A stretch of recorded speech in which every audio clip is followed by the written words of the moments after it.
I have interacted with many women who at some point in their career want to stop and take stock of where they are headed.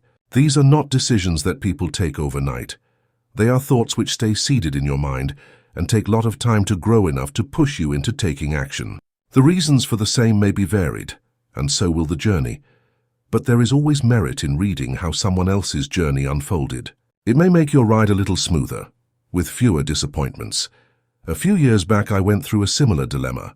While I had a good career going for me and was basking in my success, there was huge guilt I had to live through for not being as involved as I would have liked to be with my kids.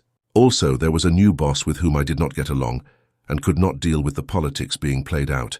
Armed with my belief that my material needs were very limited, I took the plunge and quit my job in hindsight. These are my learnings. The euphoria will die down. The first few months after quitting my job were happy ones.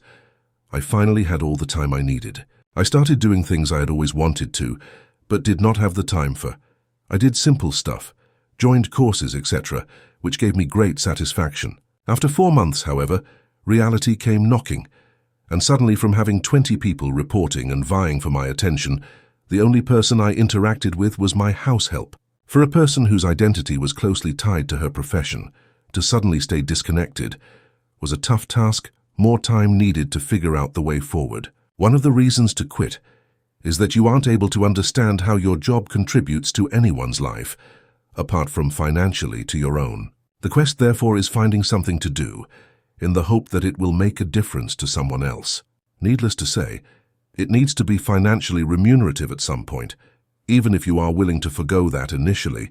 This is not an easy task, and at least in my case, it took a lot of time to zero in on my purpose of adding meaning to people's finances. Your relatives won't rush to associate with you. Well, this was my expectation initially, and it didn't happen.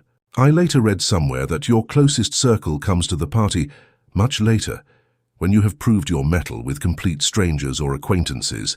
That is exactly how things panned out for me. It started with a few acquaintances built through references. Building a reference-based practice takes time. Once you gain a reputation, then the closest circle starts coming in as well. Be patient and let people take their time. The first 1,000 days are an ordeal. You can do well and even thrive in your venture, but this is going to take time for sure. If you think you are going to take X years to be able to make enough to sustain your current lifestyle, put aside 5x years worth of expenses before you take the plunge. It invariably takes longer than you expect. When you put in efforts, the results you see are not proportionate. It takes tremendous mental strength to keep at it. It helps to be surrounded by family and friends who can pull you up and reaffirm your faith when you are on the verge of giving up. Believe me, this happens more often than you would like to admit. As a Gujarati saying goes, if you stay at it for 1,000 days, you are probably there to stay. The way society perceives you changes. When you are an employee, you are surrounded by like-minded people, and there is no dearth of social interactions. Somehow people give you a lot more respect and look at you as if you have achieved something and are on the right track. When you give up, there will be many who will consider you a loser. It is going to take time for perceptions to change again. As an employee, your work and the recognition you get from it make you happy. Being deprived of those slowly pushes you towards negativity and a feeling of gloom and doom, bordering on depression. Stay prepared for this. If you survive, you will have a tale to tell. All this does not seem like fun, does it? But believe me, when you make it to the other side, you will have a tale to tell about the ride you had.